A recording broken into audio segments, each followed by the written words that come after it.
Welcome back to another explainer on the science of metabolic peptides. If you're fascinated by how molecular science is completely reshaping our understanding of human health, well, you are definitely in the right place. Today, we are tackling a massive topic: GLP-1 versus GIP versus glucagon. What actually matters? We're going to decode this metabolic alphabet soup and break down exactly what's happening behind these revolutionary therapies. Before we jump in, please do me a quick favor. Hit that like button and subscribe to the channel for more deep dives into the science of your health. All right, let's get into it. Now, right off the bat, I need to make one thing absolutely clear. Everything we are discussing today is strictly informational. We're looking exclusively at the peer-reviewed science, the clinical trials, and the published literature.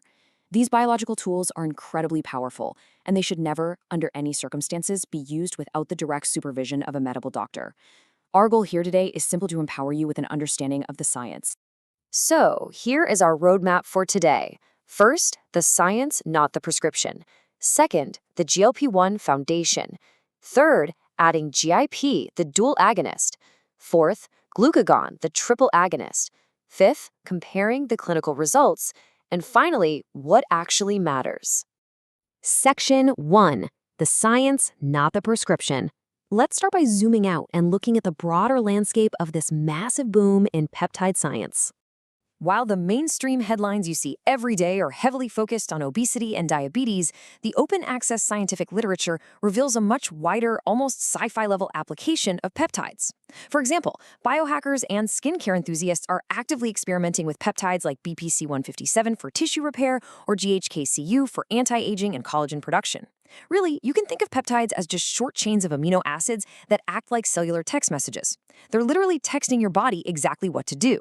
So when we talk about metabolic peptides today, we are talking about a very specific set of biological text messages that govern exactly how your body handles energy.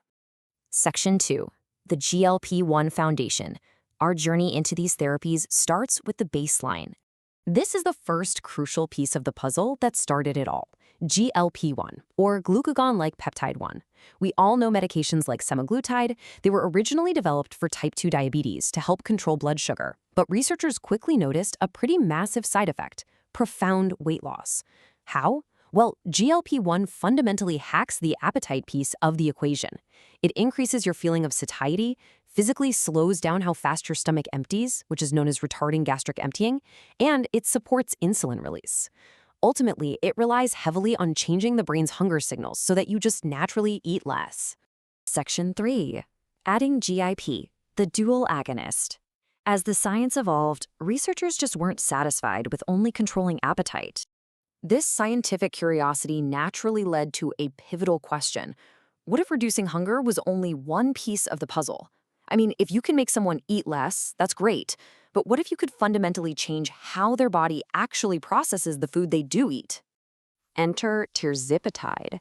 This medication combines GLP-1 with a second distinct signal called GIP, or glucose-dependent insulinotropic polypeptide. It's a dual agonist.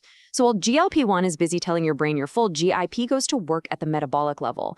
The literature shows that GIP promotes energy storage in adipose tissue and significantly alters how your body responds to insulin after a meal. It is literally like having two different software updates running in your cells at the exact same time. This is the key shift in the evolution of these drugs. Semaglutide relies on a single primary pathway, making you eat less. But Tirzepatide is a dual-action approach. It takes that baseline of appetite suppression and actively changes your metabolic response on top of it. Your cellular machinery is fundamentally shifting how it handles and partitions nutrients. Section 4. Glucagon, the triple agonist. Now we reach the absolute frontier of metabolic medicine. Because if two receptors are better than one, what happens when we engage three?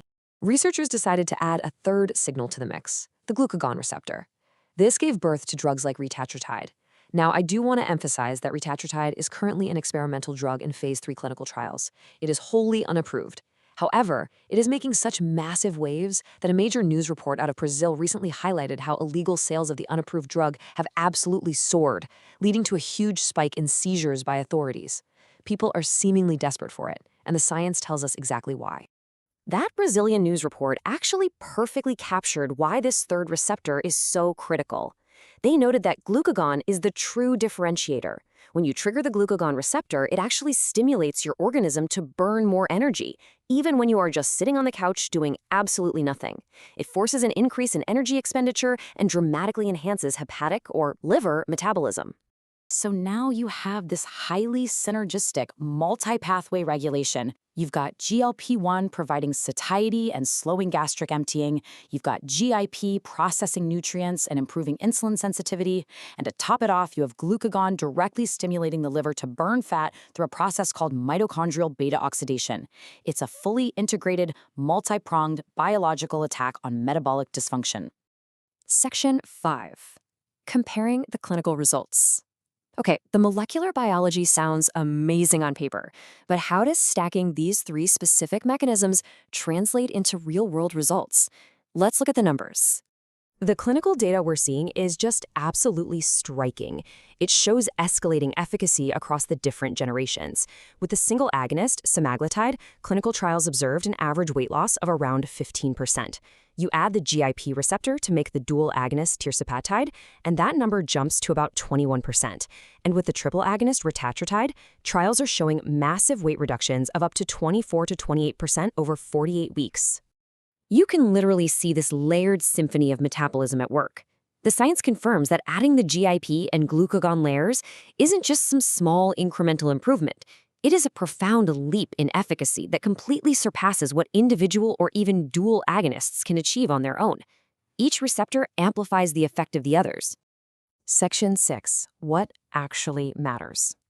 So after breaking down this complex alphabet soup, we have to return to our main question for today's explainer. What is the crucial takeaway for the future of your metabolic health? The answer? The core mechanism that actually matters is synergy. It's not just about forcing the body to stop eating through one single restrictive pathway anymore. It's about synergistic, multi-pathway regulation. Simultaneously engaging these 3 distinct receptors creates a beautifully integrated response in the human body.